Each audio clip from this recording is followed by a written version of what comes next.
I greet you in Lord's holy name. Again, God has made it possible for us to meet together like this. The Selvin's Prabhu is supposed to pray. I don't think he has joined. The Selvin, let's pray together. Father, we thank you for this wonderful opportunity you have given us to be together like this during this lockdown period. In many, many ways, we are really down. And when we look at the friends who are affected because of this sickness, and not only that, it's the after the sickness in the families. And when we look at the economical situations because of this pandemic, we are so much disturbed by looking at the things around.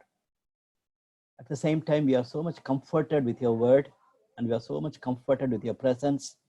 We are so much comforted and strengthened by this fellowship. We are grateful to you for that, oh God. Even as we are going to have a new series of studies from this week, from book of Galatians, Lord, we pray that you minister to us, that your word will be honored among us. We may be excited, not only studying this book, but in applying in our own lives. Thank you for hearing us. In Jesus' name we pray. Amen. Thank you. Maybe tomorrow the Selvin can pray. Before we go into the book, let's have the brief introduction. Galatians is a very wonderful book because it's theologically very strong. It's known as Luther's book. Martin Luther, when he wanted to leave from Catholic Church, as he followed many other things, extra biblical things, he left and the Reformation happened. And he kept Galatians as a main book.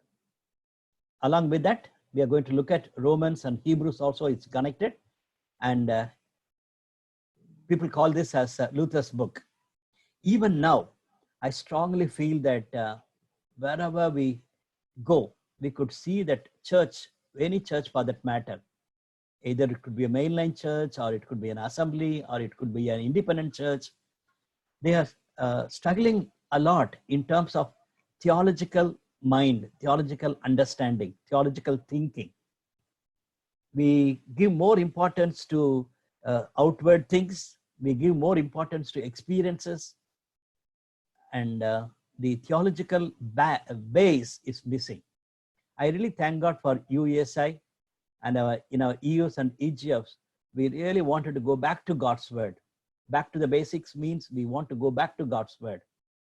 In that way, book of Galatians is very important for us. Secondly, the Jewish opposition to Paul was of two kinds. One is there were Jews in the Gentile centers. We are going to look at the area of Galatia. In that places, there are many Jews are living, and they are very upset with the growth of Christians among the Jews and among the Gentiles. They were the threat. Another group, they became Christians, but they wanted to say that you have to become a Jew. After that, only you can become a Christian. That was a strong teaching. It was going on in the early church. Even now, we see that there are many false teachers among the Christians. They give more importance to outward things. You have to do this, you have to do that. Then only you can become Christian. So it is very unfortunate. The false teaching is growing in different types of churches. So for this group, Galatians is a very good book. Third one, I have noted down that Paul's message was very clear to the new worldwide family. They were the blessed people in Abraham. We see that God has promised this great promise to Abraham. In you, there will be nations will be blessed. Then later, we could clearly see that in Christ Jesus, the Messiah was promised to Abraham. Through him, the New Testament church is blessed. We call Abraham as a father of faith, not because we are a Jew, because of our faith in Christ Jesus. And Gentiles, and all of us. And now we have many new converts coming into the church. As I mentioned, even now, there's a constant challenge for the new converts to be added in the church. That we need to discuss, we need to be concerned about. When we see that the new converts are accepting Christ and joining, wanted to join in the church, how much churches are excited, how much they're receiving them. First of all, because they leave their gods, they leave their nation, like Ruth in the Old Testament. And they believed in Christ Jesus. And now they wanted to have a fellowship, but church is not accepting. How many Christian families are ready to keep their homes open? And how many parents are willing to give their own sons and daughters to the new converts? It's a big question. It's a big question. So as a Christian family, as a Christian church, we are not ready to accept new believers into our fellowship, into our home. And book of Galatians, it's a very good example where the new believers are feeling very uncomfortable because of the various theological understanding and because of their Jewish strong background. So if I have to say that Jewish background is a hindrance for new converts, now I have to say that some of the Christian behaviors and Christians' beliefs and Christian faith is a real disturbance for the new converts to be part of the fellowship. That we have to keep it in mind. I appreciate Dear Varibel for getting these nice pictures for us. You see this Galatia, it is not a town or a place, it is definitely a region. You can see that whole region is Galatia. And this line is talking about Paul's first missionary journey. So we could see that Paul was traveling to different places in this place that we can read in Acts 13 chapter and Acts 14 chapter in the beginning. Acts 13 and 14, we can see that. And this area is known as Galatia. It is part of Asia, Central Asia, next to Asia Minor. That's what we see. And this is the area, Galatia. So to the churches in Galatia, this letter was written. We look at the background. Galatia was a Roman province in Central Asia and Asia Minor. And it is definitely, we know that it is very much part of Asia. And the letter was written to the churches were really founded by Paul in this region during his missionary journey. As I said, Acts 13 and 14, we have to refer.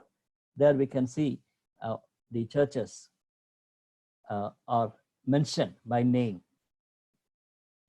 The book of Galatians is, stands as an eloquent and vigorous apologetic for the essential New Testament truth. That means the way in which the truth of the early church was rooted in this book.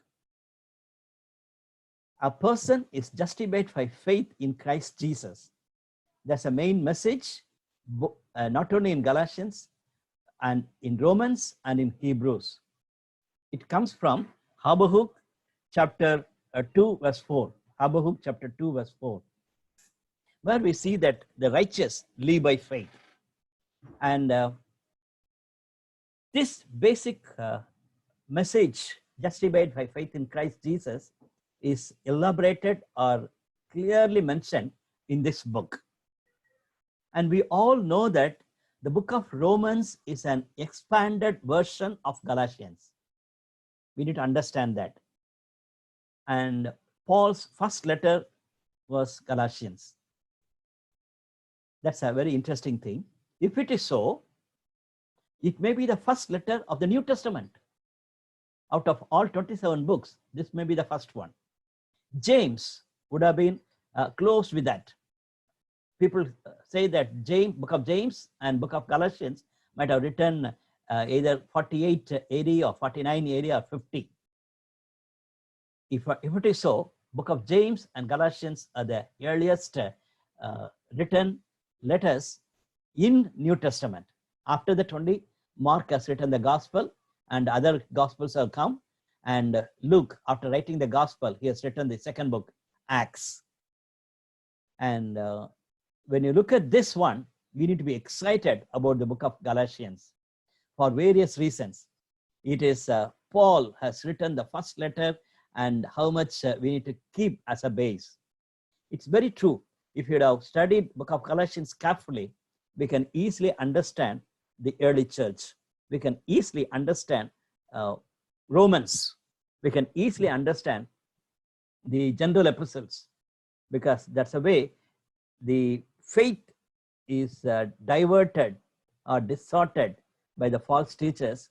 And as they are moving around among the Gentiles, the church is struggling. So general epistles are written. So in these 4 days, as we are going to study the book of Galatians, I want you to be excited that we are studying a very important book. I really appreciate my friends who have strongly recommended that we need to study the book of Galatians next to book of Esther, which we studied last week. Broad outline. Normally we have many options. Warren Wiersbe has a lovely outline, and also we could have the Open Bible and other commentators. They have their clear-cut outline. Gospel of grace is the highlight. One commentator is concentrating on gospel of grace. It is not that graciously we have received the gospel. That's a different story. Here, it is not the law, it's about the grace. And the author of this book, Paul, could clearly talk about gospel of grace. And first 2 chapters, it is defended, very clear. Chapter 3 and 4, gospel of the grace is explained. And chapter 5 and 6, the gospel of grace applied. Otherwise, it's so close. First one is more of the personal view of Paul. He talks about grace and gospel in first 2 chapters. Well, chapter 3 and chapter 4, he talks about grace and law. We are going to look at that in detail when you are going to see this 3rd and 4th chapters. Law, the Old Testament law is highlighted. And here Paul could say that grace is important than law. That will be a doctrinal teaching. The last 2 chapters, 5 and 6, are practical Christian life.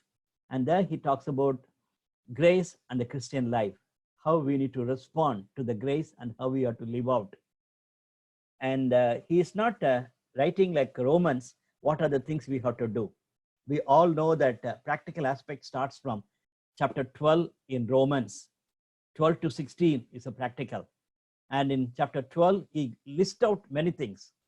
Here, his approach is completely different. We'll be looking at it, God willing, on Thursday. He starts with freedom, a lovely word. You cannot afford to miss it. Galatians, freedom in Christ Jesus. It's because of God's grace. I'm really relaxed. I'm free. I'm not under bondage. That's what Paul could write. Then he talks about the fruit of the Spirit. Very important thought.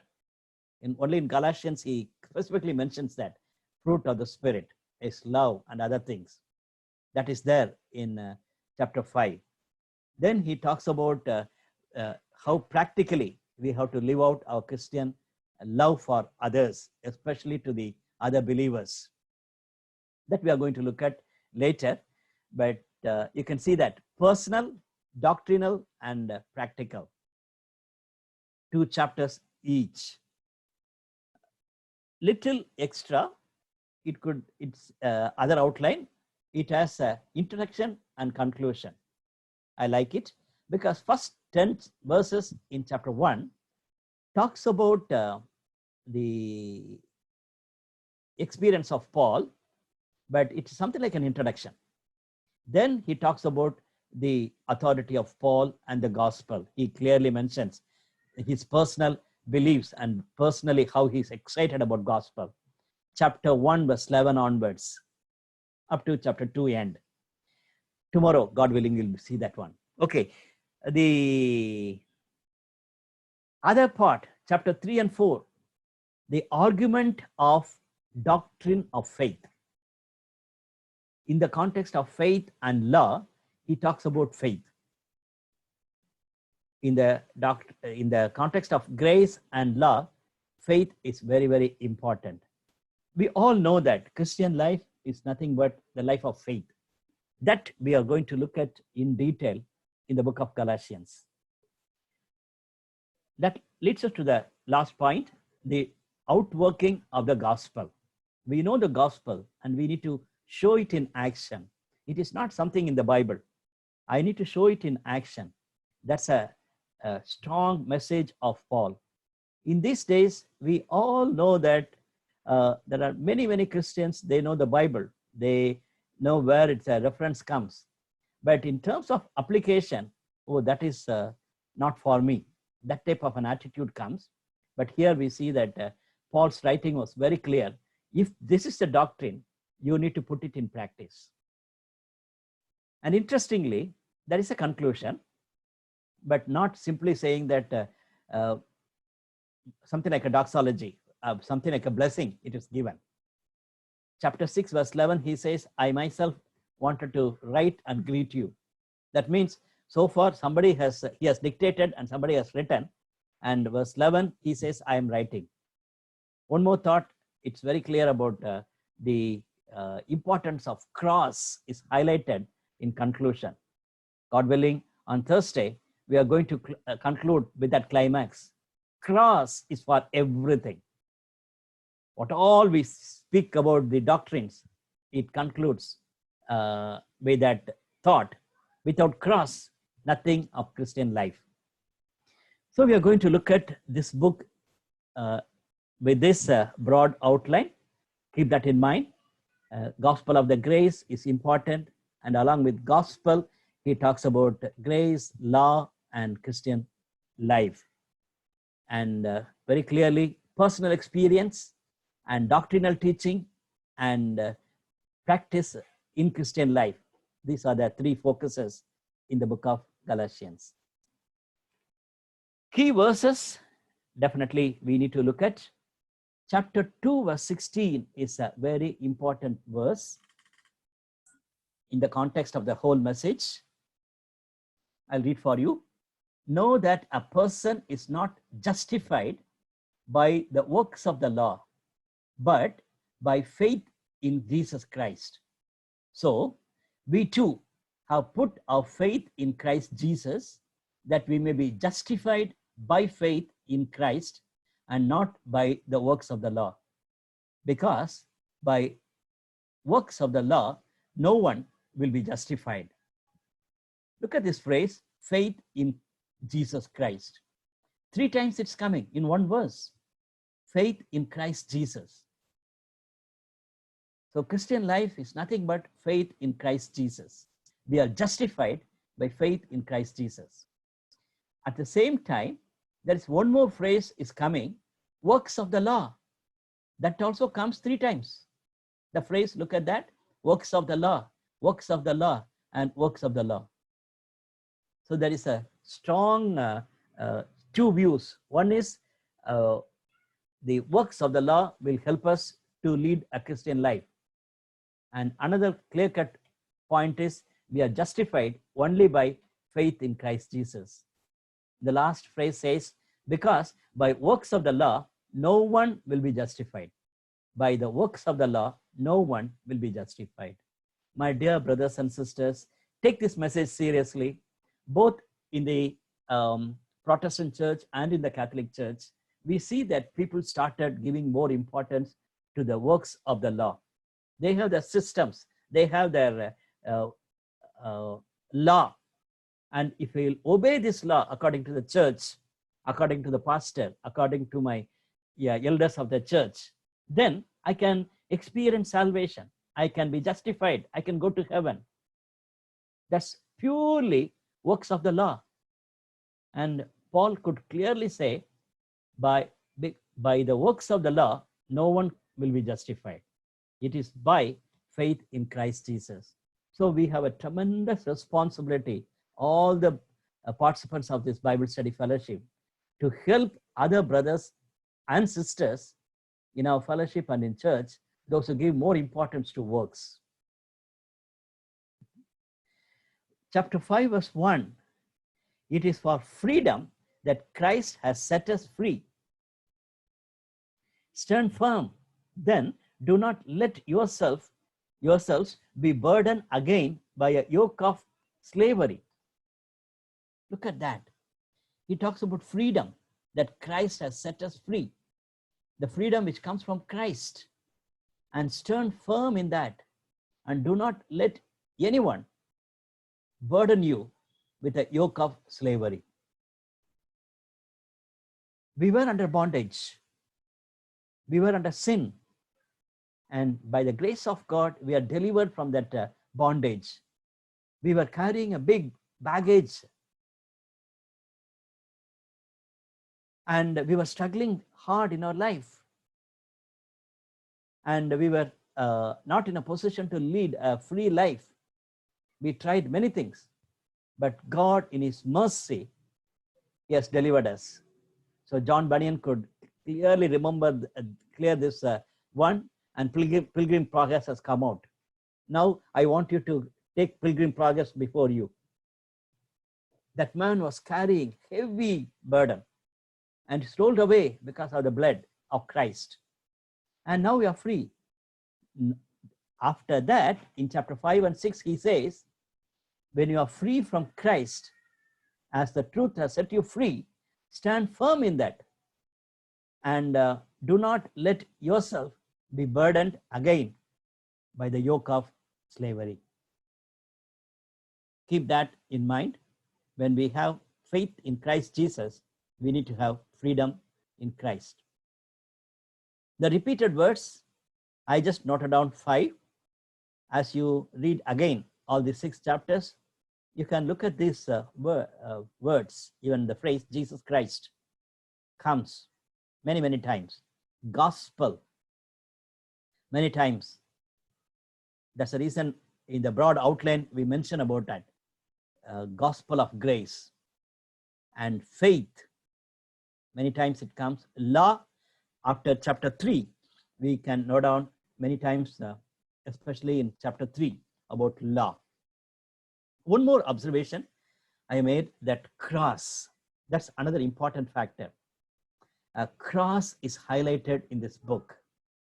Long back in one of the CSI churches, when they asked me to preach for the Lenten Days meetings, I told the pastor, he was a very good friend of USI, and I told him that I am not a preacher like that, convention preacher.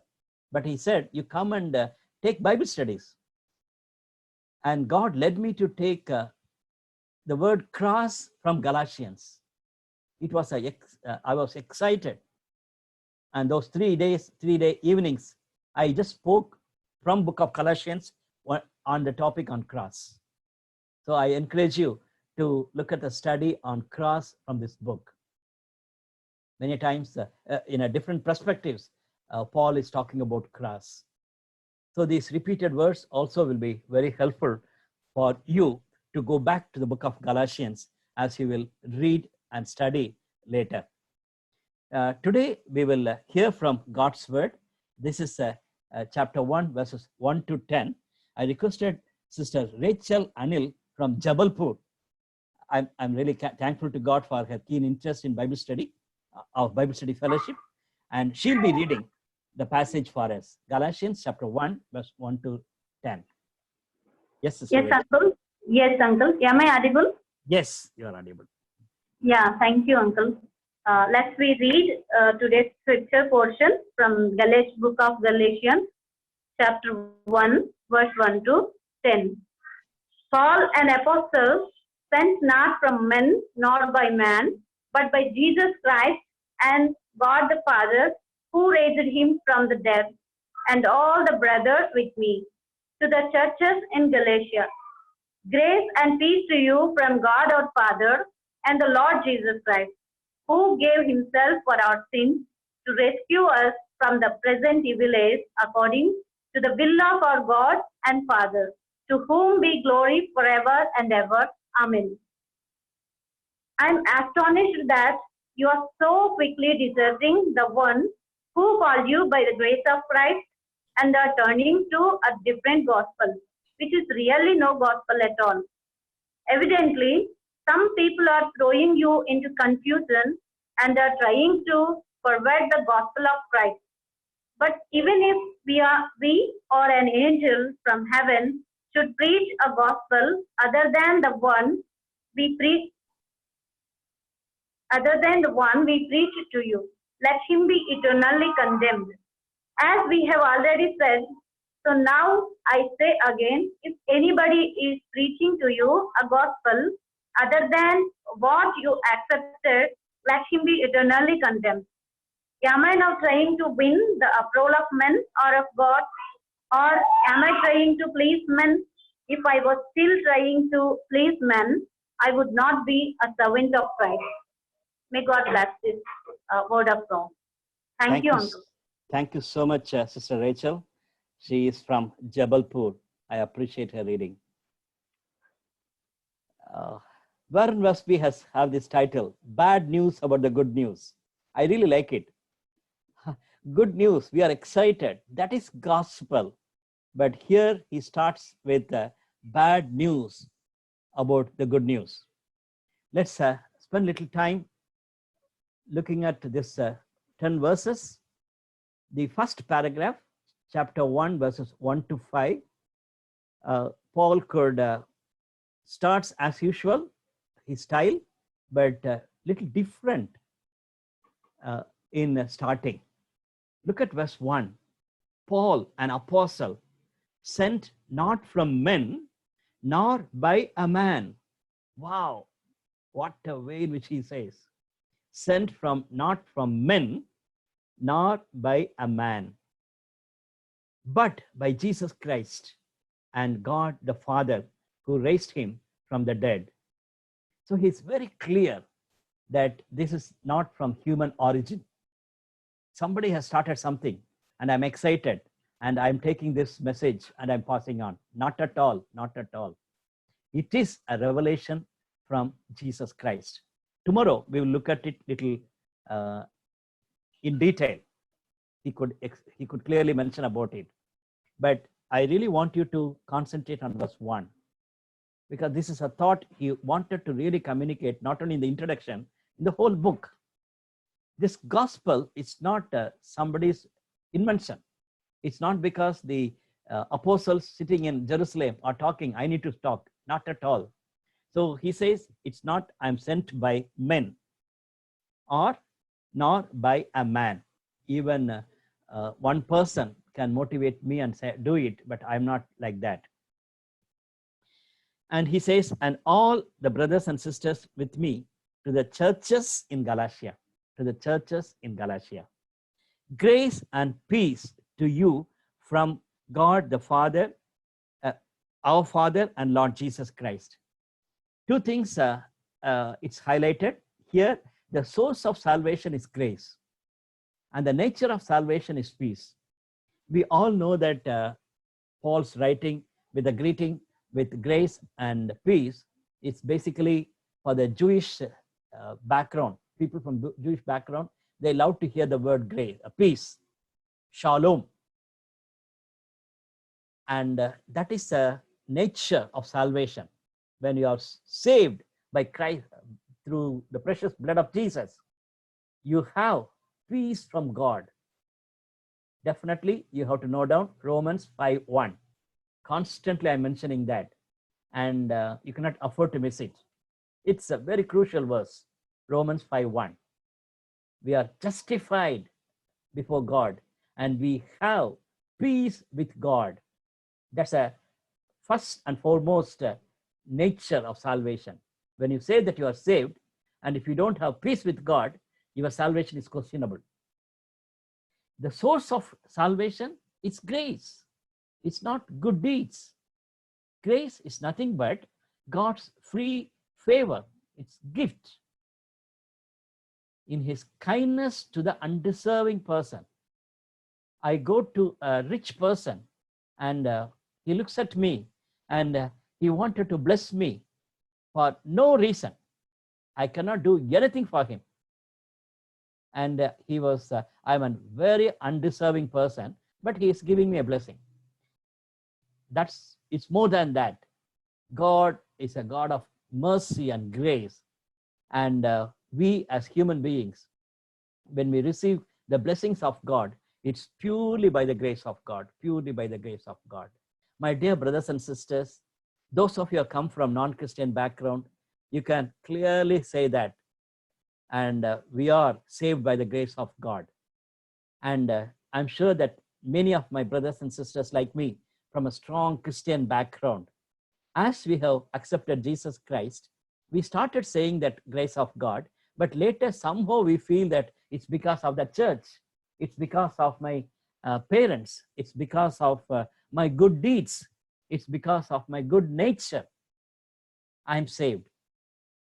Somehow we can be diverted. And friends from other faith, they say clearly that it's because of God's grace I accepted Jesus Christ as my personal savior. But look at the source of salvation. Are we depending on the grace of God? Are we looking at some good deeds for our salvation? That's more than enough. We don't need any other thing. I'm saved by the grace of God. And the richest blessing I have is peace with God, and that helps me to peace with others, and also I have peace within me. I'm very comfortable within me. I am not confused. I am not carried away here and there. I have love, joy, and peace. That's a lovely thing. Peace is a twin sister of love. That's what somebody said. Peace is a twin sister of love. When you are really joyful because of Christ Jesus, you have real peace within you.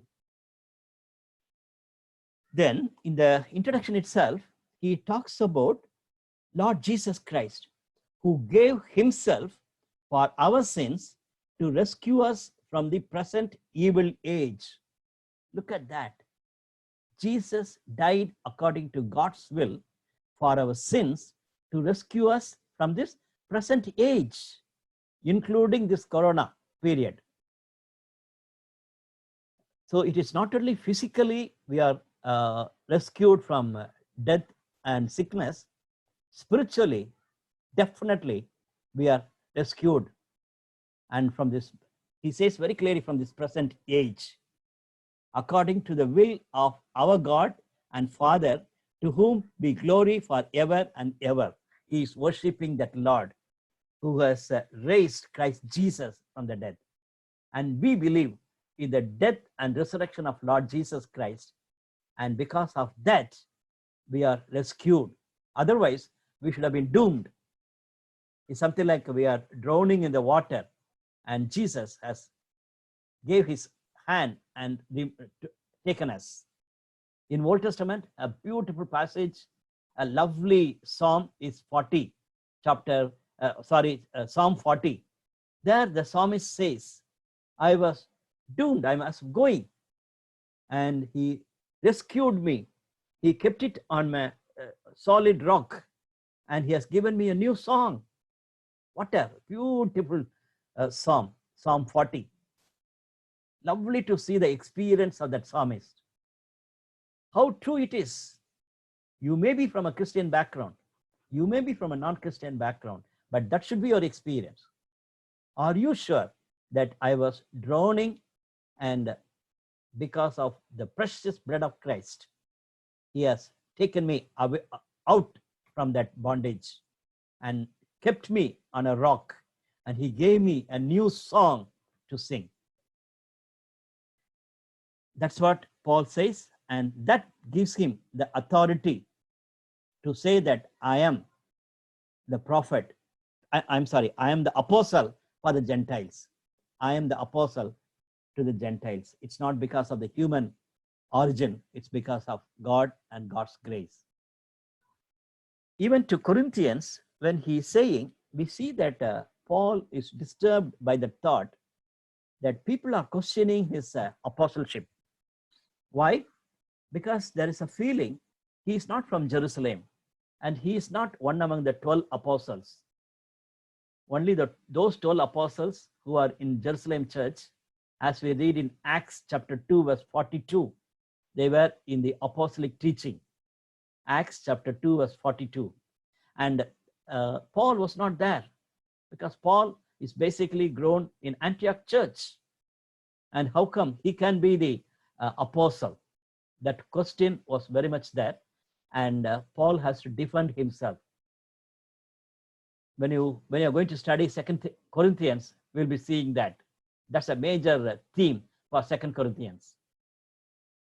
And here to the 1 Corinthians chapter 9, verses 1 and 2, we read that, am I not free? Am I not an apostle? Have I not seen Jesus our Lord? Are you not the result of my work in the Lord? Even though I may not be an apostle to others, surely I am to you. For you are the seal of my apostleship in the Lord.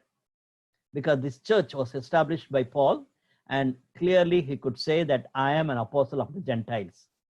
And confidently he can say, you are the seal, or you are the people who are to testify that I am an apostle for the Gentiles. So my dear friends, what I want to communicate here, the main thought here it is, you should not worried about your titles, whether you are known as an apostle, whether you are known as a prophet, whether you are known as a reverend, whether you are known as a full-time worker. Not at all, not at all. Are you a child of God? Do you have such an assurance? Do you have an authority that I am a child of God?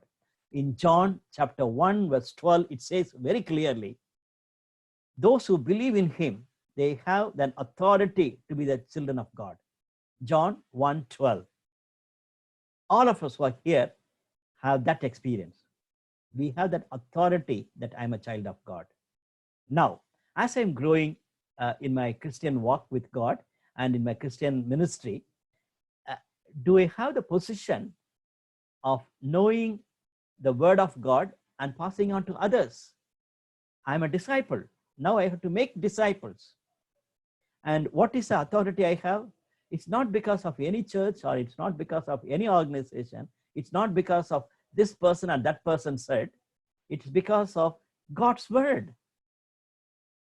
People may not call you as an apostle. People may not call you as a pastor or a prophet, but you are a disciple maker.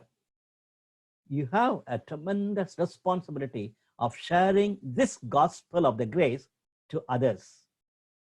Do you have that position? If you don't have that authority, if you are not sure of that authority, go back to this introduction part. Paul, that's what he's talking about. I wish and pray that all of us will take this message seriously. Don't simply say that Paul was a great apostle.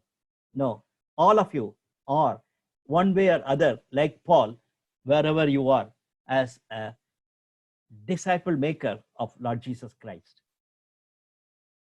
Verse 6 and 7 could be in one paragraph. That is, he expresses his anxiety. I'll read for you.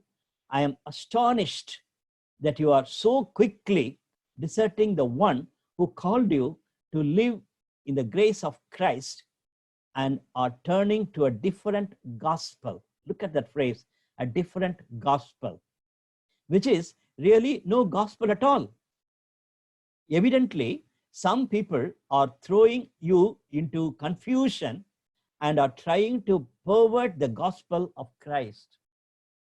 That is his major anxiety. Actually, it's supposed to be, I thank God for your life. I pray for you. I praise God for your faith. I'm so happy to hear about your love for others. That's the way he wrote to other epistles. Here, there is no prayer, there's no praise, there is no thanksgiving, no commendation. Straight away, his concern only. Why? Because of the unfaithful Galatians. They are just carried away by the perverted thought of others who brought the wrong teaching, a different gospel. So that shows the whole book. Now, when you read the first paragraph itself, you should know that the author's mind. My brothers and sisters, by the way, when we study a book like this, when we look at the letters like this, we need to give importance to the author's mind. One of the important interpretation principles. When you say that I want to interpret God's word, one of the important interpretation principle is we should know the mind of the author. Of course, Holy Spirit is the author, and he is using human beings as his instrument. And when you look at that, why Paul has written, how Paul could say like this without any praising points, without any prayer point, straight away he jumps into the message. Why? That means he was so much carried away by that thought. Even now, you can think of it. If you want to write a letter to somebody, of course, these days we don't write letters. Okay, we want to send an email. By reading that first 2 or 3 paragraphs, you can know that what are the main things in your heart, you will express it. Not necessarily a letter. Even yesterday, one of the mission leaders called me, almost lunchtime. So he wanted to discuss with me. Then he was asking about how we are as a family, things like that. Immediately he came to the point, Anand, I called you for this reason. Okay. Then we discussed about many, many things. But clearly, first point after greetings, good morning, good evening, something like that, and how are you? These normal questions we ask, like grace and peace. After that, we just come to the point. That's the reason I called you. That's the reason I'm writing to you. And here he expresses his anxiety because these people have gone with other different type of gospel. Chapter 3, maybe on Wednesday we'll be studying. It starts like that. Chapter 3, verse 1. You foolish Galatians, my God, you foolish Galatians, because you are unfaithful people to the gospel. And God, he calls them as foolish Galatians. Who has bewitched you? Before your very eyes, Jesus Christ was clearly portrayed as crucified. I would like to learn just one thing from you. Did you receive the spirit of the works of the law, or by the believing that you heard? That's what he was so much concerned. They were just carried away with different gospel. That we can see that very clearly in the introduction itself. And another point, we can clearly see that a group of people, false teachers, have come, and the congregation is thrown by the false teachers into a state of turmoil. He says very clearly, throwing you into confusion and trying to pervert the gospel of Christ.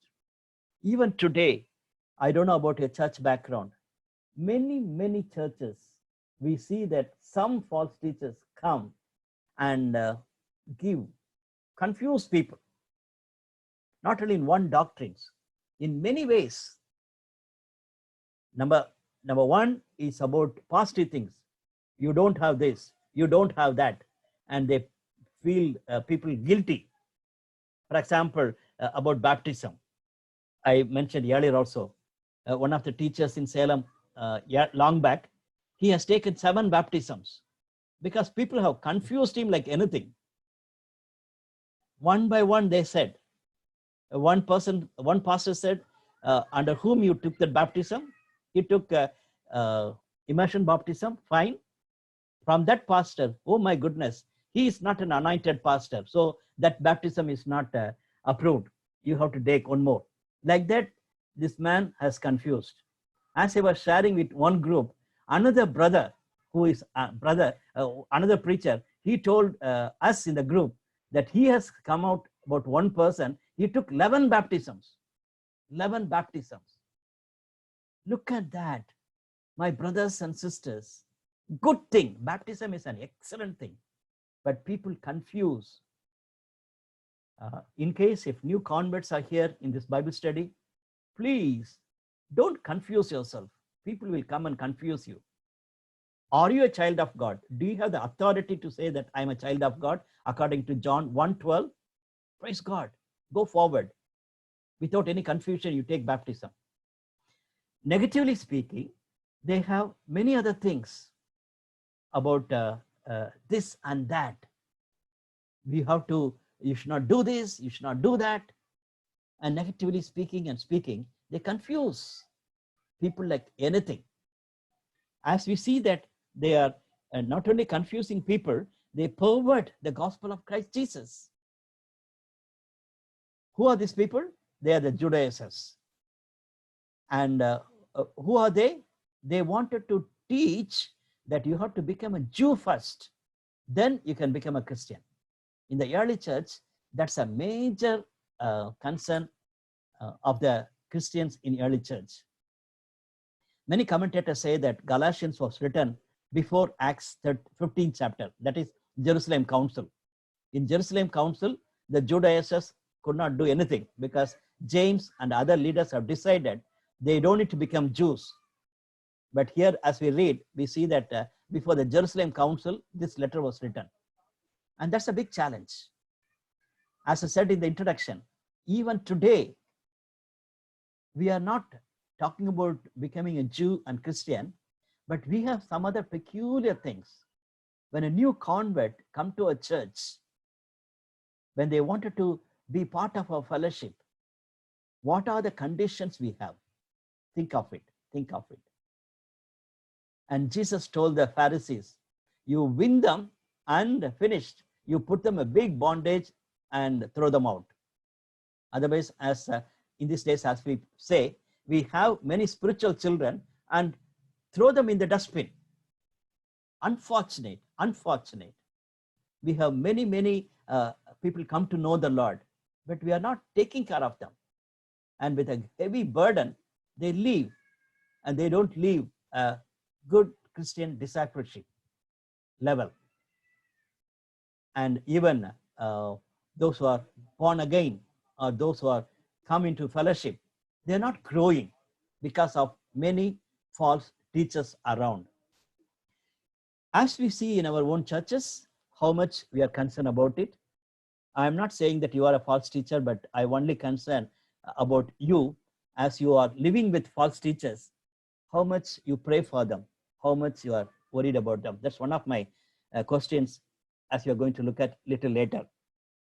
The last paragraph of this passage, that is verses 8 to 10. There he says, but even if we or an angel from heaven should preach a gospel other than one we preach to you. Look at that.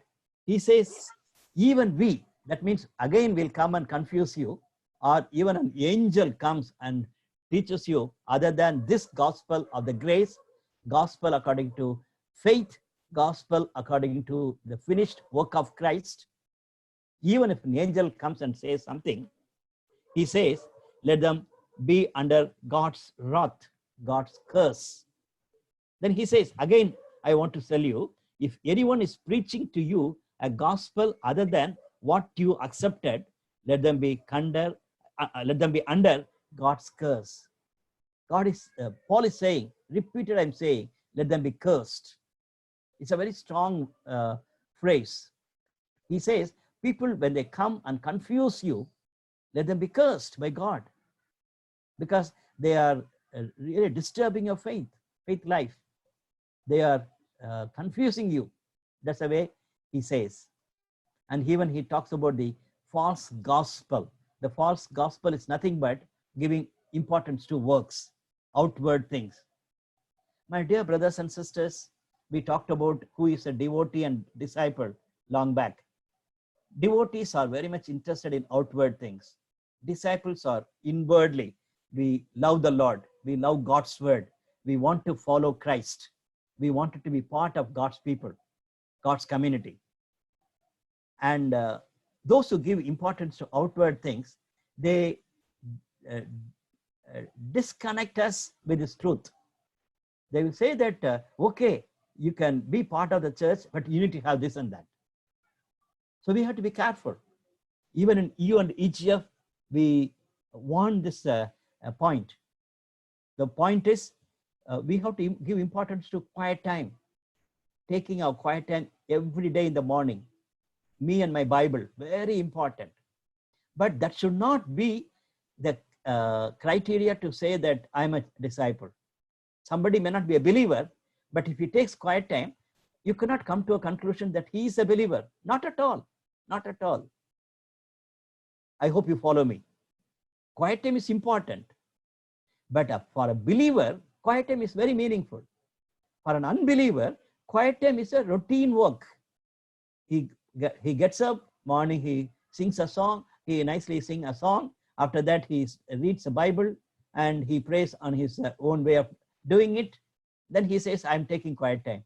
Are you going to say that he is a believer or she is a believer? Think of it. Think of it. Then comes the very important verse in this introduction, verse 10. Am I now trying to win the approval of human beings or of God? Or am I trying to please people? If I was still trying to please people, I would not be a servant of Christ. Lovely, lovely. My dear brothers and sisters, I know that all of you are child of God and all of you have that authority to preach God's word. Don't be a man pleaser. It's easy to take a Bible study like this. It's easy to preach. We may be tempted to be a man pleaser as we grow in our Christian life and ministry. Just to please others, we live. Just to please others, we speak. Just to please others, we do ministry. So that we can get benefit from others. We can get good name from others. We can get good certificate from others. Man pleasers, man pleasers. My brothers and sisters, it's a big struggle. In my early spiritual walk with God, in my early ministerial times, I had a real challenge because temperamentally I was like that. I don't want to hurt others. And one of my mentors have to correct me. Billy, you are like that because temperamentally you are like this. You don't want to displease anybody. So naturally, you became a man pleaser. So long back, more than 30 years back, this verse has come to me direct. If I'm a man pleaser, I cannot be a servant of God. And I cannot be a politician, just diplomatically handle things and put people in my hand and see that things are happening. Not at all. I am an ambassador. God has sent me. That's what he says in chapter 1, verse 1. God has sent me. I am an ambassador. I am talking for the kingdom of God. If so, how much I need to be serious about it. So the wrong teachers will be coming. He was exposed their wrong teachings, wrong false teachers. At the same time, he says, I am for Christ. When you look at this verse in Ephesians church, after he left the Ephesians church, he called the elders of the Ephesians church to another place and he was talking to them. And in the end, he says like this, Acts chapter 20, verse 29 and 30. I know that after I leave, savage wolves will come in among you and will not spare the flock. Even from your own number, men will arise and distort the truth in order to draw away disciples after them. The wolves will come and your own people will be just carried away. They may be prominent leaders. They will be supporters of the pastor and things like that. And they will be supporters of the staff workers and senior advisors. But these people will be just carried away by these false teachers, and the truth will be distorted. Even in these days, as we hear many people talk about the second coming of the Lord, and many people talk about we have the prophecy. Many things are highlighted in these days in different quarters, and we need to be very careful. I believe in prophecy. I believe in second coming, but people should not just take you away from the truth that salvation is very important. Next 3 days, God willing, tomorrow we'll be looking at the personal gospel part of it. Day after tomorrow, doctrinal part of it, law. And finally, we are going to look at the last 2 chapters. That's about Christian life. As usual, let me finish with these questions. My time is over. What is my conviction of the gospel? Your personal conviction of the gospel. Please make note of it. Am I a man pleaser now? If yes, how can I correct myself? And lastly, how do I react to the false teachers who disturb my fellowship and my church? May the Lord help each one of us to take this message seriously as we continue to study the book of Galatians.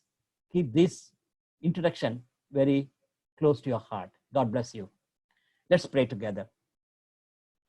Father, we thank you for the privilege of studying the book of Galatians, almost the first letter of New Testament, the first letter of Paul. And in the introduction, we could clearly note down many of the basic truths for Christian life and for Christian ministry. And in the light of your word, we make a commitment to you, Lord, to be faithful to your calling. Continue to minister to us. Give us good night rest. In Jesus' precious name we pray. Amen.